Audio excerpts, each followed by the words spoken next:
네, 오늘 데일리 브리핑에서는 노동법 전문 주찬호 변호사를 모시고 경제와 노동 등 실생활과 밀접한 법원과 더불어 법적인 내용들을 살펴보는 시간을 갖겠습니다. 전화에 주찬호 변호사 연결되어 있는데요. 안녕하십니까? 네, 안녕하세요. 네. 자, 이 팬데믹이 시작이 된 지 벌써 1년 반 이상이 넘었습니다. 그리고 또 델타 변종으로 인해서 일시적 해결책으로 생각했던 리모트 워킹, 즉 재택근무가 지속이 될 것으로 보입니다.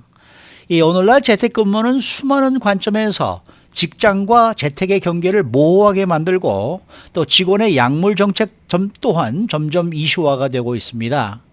이 고용주는 직원이 집에서 일하는 동안에 술을 마시거나 대마초를 사용하는 것을 합법적으로 막을 수가 있습니까?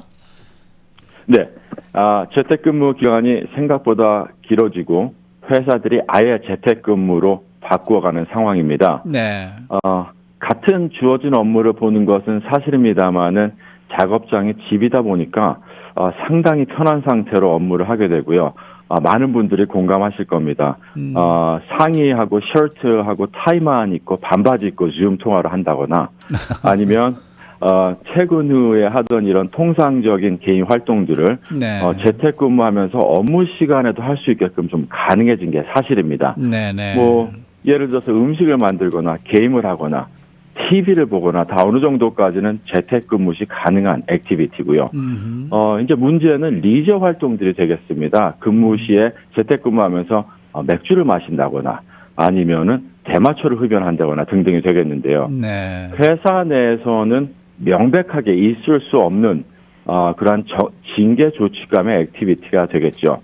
하지만 매니저가 없고 동료가 없는 집에서 과연 징계 조치감이 될 수 있는지가 큰 퀘스천이 되겠습니다. 그렇겠네요. 네, 이 원격 근무의 새로운 세계는 현재 많은 고용주가 약물 정책을 어떻게 해야 할지 고민하게 만들었고요. 네. 특히 캘리포니아에서는 이 대마초가 2016년에 합법이 되었기 때문에 네. 사실 회사 정책상으로는 알코올과 크게 다른 점이 없다고 보고 있습니다. 법적 사용에 대해서 zero tolerance, drug free policy, 무관용 및 무약물 정책을 적용해서 직원이 직장에서 모든 형태의 대마초나 알코올 소비하는 것을 금지할 수 있는데요. 여기서 중요한 것은 직장의 정의가 무엇인가가 되겠습니다. 네. 많은 직원이 사실 자기 집 리빙룸, 거실에서 회사 업무를 수행할 때 직장의 정의는 과연 무엇인가? 자기 집의 거실까지도 회사 정책이 유효한지가 핵심 질문이 되겠습니다. 정답은 회사의 정책 또는 policy, 고용 매뉴얼 등 이러한 약물 정책으로서 어떠한 핸드북을 집행하고 혹시나 직원의 프라이버시를 침해하고 있지 않은지 여러 법적 관점에서 올바른 policy를 가지고 있어야만 이러한 혼란과 분쟁을 사전에 예방할 수 있겠습니다.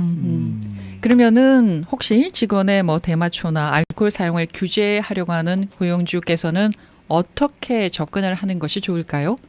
네, 캘리포니아 고용주분들이 하실 수 있는 두 가지 방법이 있습니다. 일단 첫 번째는 작업장의 정의를 고칠 수가 있겠습니다. 통상적으로 작업장은 고용주의 물리적인 사무실 공간으로 저희들이 이해하고 있습니다. 하지만 적절한 직장의 해석은 직원이 직무를 수행하는 동안 사용하는 모든 영역이 될 수가 있겠고요. 직원이 개인 거실에서 일하는 경우 해당 거실은 직무 수행 중 직원이 사용하는 공간으로도 볼 수 있다는 논리가 되겠습니다. 하나의 계층을 더 추가한다면 서면 고용 정책, 핸드북에 의해서 작업장을 추가로 정의할 수가 있겠고요.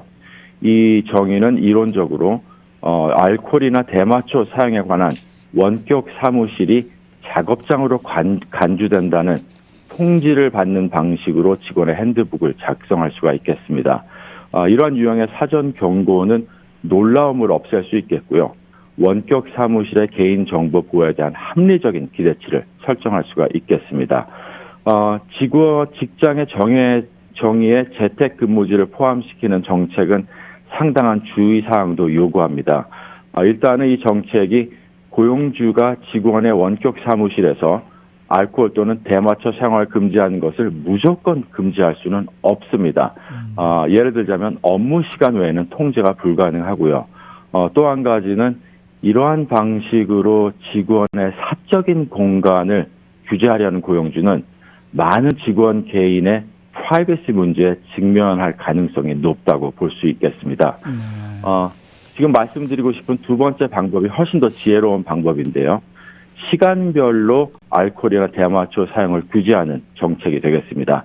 예를 들어서 고용인이 직무를 수행하거나 대기 중인 동안은 대마초 사용이나 알코올을 금지할 수 있습니다. 따라서 위치에 거실이나 이러한 위치에는 관계없이 직원이 직무 수행 중 또는 대기 중이면 언제든지 알코올이나 대마초 사용을 금지할 수 있는 가장 바람직한 방법이라고 말씀드릴 수가 있겠습니다. 이 형태의 정책이 다 적합하지는 않습니다. 예를 들어서 근무 시간이 미리 결정이 되어 있고 상당히 일정한 비면제 직원의 직무를 수행하는 시기를 결정하는 것은 상당히 쉽습니다. 하지만 면제 대상인 직원들은 판이하게 다릅니다. 예를 들어서 예상치 못한 평일 저녁에 전화를 걸어서 사전에 대기 없이 즉각적인 지원을 요청할 수도 있습니다. 그랬을 경우에 봤을 때는 결코 면제 직원의 경우에는 쉽지 않을 것 같고요. 현실적으로 예를 들자면 아무리 면제 대상의 직원이라 하더라도 목요일 저녁 8시에 직원이 예기치 않게 직무를 수행하는 경우 만일 직원이 음주 상태나 대마초 흡연으로서 영향을 받은 직원이 있다면 징계할 수 있느냐가 사실 큰 퀘스천이 되겠습니다. 징계를 회사에서 하려면 한 가지 조건을 반드시 입증시켜야 할 수 있다는 것을 알고 계셔야 되겠습니다. 직원이 근무하는 동안 알코올이나 대마초 손상의 구체적이고 명확한 증상을 나타내어서 직원의 성과를 감소시키거나 감소시킨다는 선의의 믿음을 입증할 수 있는 경우 직원을 징계할 수가 있겠습니다. 직원이 흐릿흐릿하게 느린 말을 하거나 줌 통화에서 비정상적인 행동을 하지 않는 이상 알코올이나 대마초 손상, 임페어먼트를 입증하기는 힘들지 않을까 하는 생각도 듭니다. 네. 하지만 이러한 너무 느슨한 고용주의 접근 방식은 알코올과 대마초 사용에 감지되지 않을 수 있겠고요. 직원의 성과가 저하될 수 있겠습니다. 반면에 직원의 사생활을 침해하는 공격적인 감시 및 집행 전략은 항상 조심하셔야 돼야 겠고요. 올바른 균형을 잘 이루는 정책이 가장 바람직한 방법이라 생각됩니다. 네. 통보 없이 급습을 할 수도 없고 말입니다. 네, 절대 하지 않는 게 좋겠습니다. 글쎄 말이에요. 이게 쉬운 일이 아니네요. 그러다가 보니까. 네. 네. 자, 이 앤드루 쿠오모 뉴욕 주지사가 드디어 사퇴를 발표했다는 소식을 오늘 속보로 전해드렸는데 사실 뉴욕 주 검찰이 말입니다. 이 쿠오모 주지사에 대한 성희롱 혐의에 대한 이 독립적인 조사를 시작한 게 벌써 6개월 전입니다. 그래서 지금부터 일주일 전인 8월 3일에 168페이지의 조사 보고서가 이제 대중에게 공개가 됐는데 그동안 이 팬데믹으로 잠잠했던 성희롱 또 미투 캠페인 관련된 소송이 증가하고 있다라는 소식이 들리고 있는데 이 회사 내에서의 성희롱 특히 로맨스 또 사내 연애 이걸 회사가 통제할 수 있습니까? 네, 많이 받는 질문 중에 하나가 되겠습니다. 말씀해 주셨지만 이 뉴욕 주지사의 성희롱 혐의 조사관은 200명 이상의 증인을 인터뷰를 했습니다. 아이고, 네. 7만 4천 개 이상의 문서를 검토를 했고요. 네.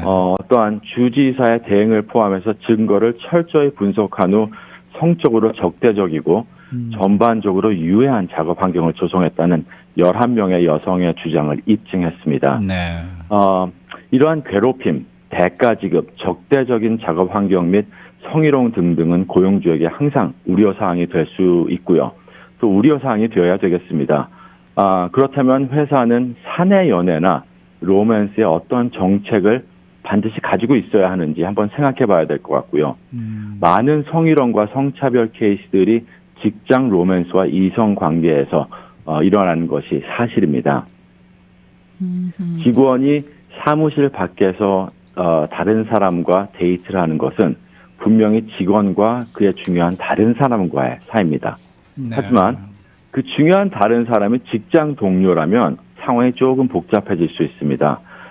관리할 수 없거나 불가능한 일은 절대로 아닙니다만은 이 고용주는 직장 로맨스가 동료의 주의를 산만하게 하고 사기를 저하시키고 편애 등 다른 직원의 작업 환경에 만족하지 못하게 만드는 아주 근본적인 긴장을 유발할 수 있다는 걸 인식해야 되겠습니다.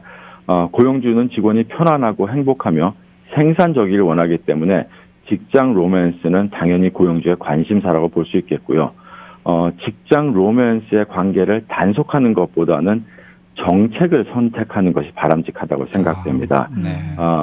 비근무 시간 발생하는 합법적인 행위에 대해서 직원을 처벌하기보다는 고용주가 어떤 관계를 수용할 수 있도록 보다 건강한 접근 방식이 좋다고 생각이 들고요.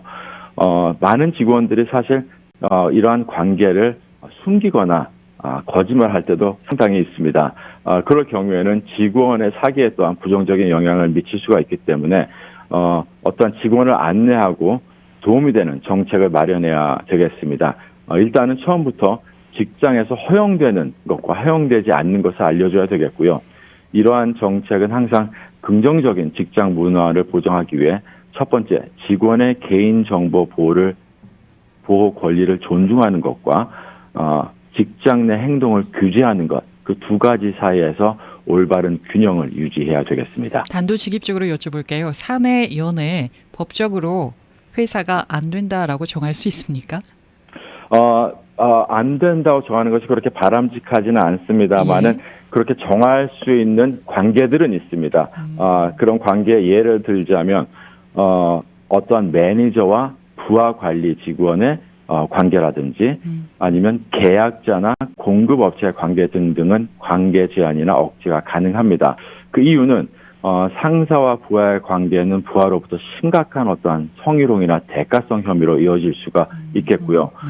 동료들 또한 관계에 영향을 받고 어떠한 상사를 편애하거나 적대적인 업무 환경을 조성한다고 비난할 수 있고 차별 대우 클레임을 할 수가 있기 때문에 말씀드린 것처럼 완벽하게 그냥 절대적으로 막기보다는 어떤 건강적인 접근을 구하시는 정책을 갖는 게 바람직하다고 생각이 듭니다. 네. 그러면은 뭐 직장 내 로맨스나 사내 연애를 좀 합법적으로 관리하는 좋은 방법이 있다면 어떤 게 있을까요?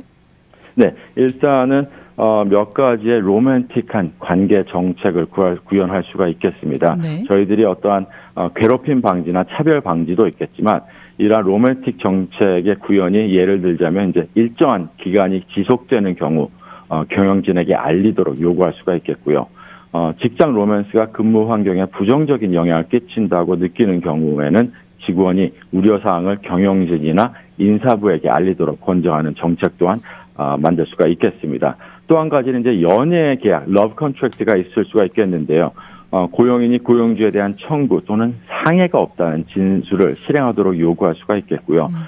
중요한 건 이러한 건전한 관계를 적극적으로 지원하기 위해서 고용주가 선택할 수 있는 여러 가지 새로운 정책을 추가하는 것을 고려하는 것이 아주 좋겠습니다. 네, 직원들도 사내 연애를 할 때 좀 건강하고 건전하게 사내 연애를 한다면은 또 보호를 받을 수도 있겠는데요. 물론입니다. 네. 네. 수고 많으셨습니다. 네, 감사합니다. 네, 지금까지 노동법 전문 주찬호 변호사와 함께했습니다.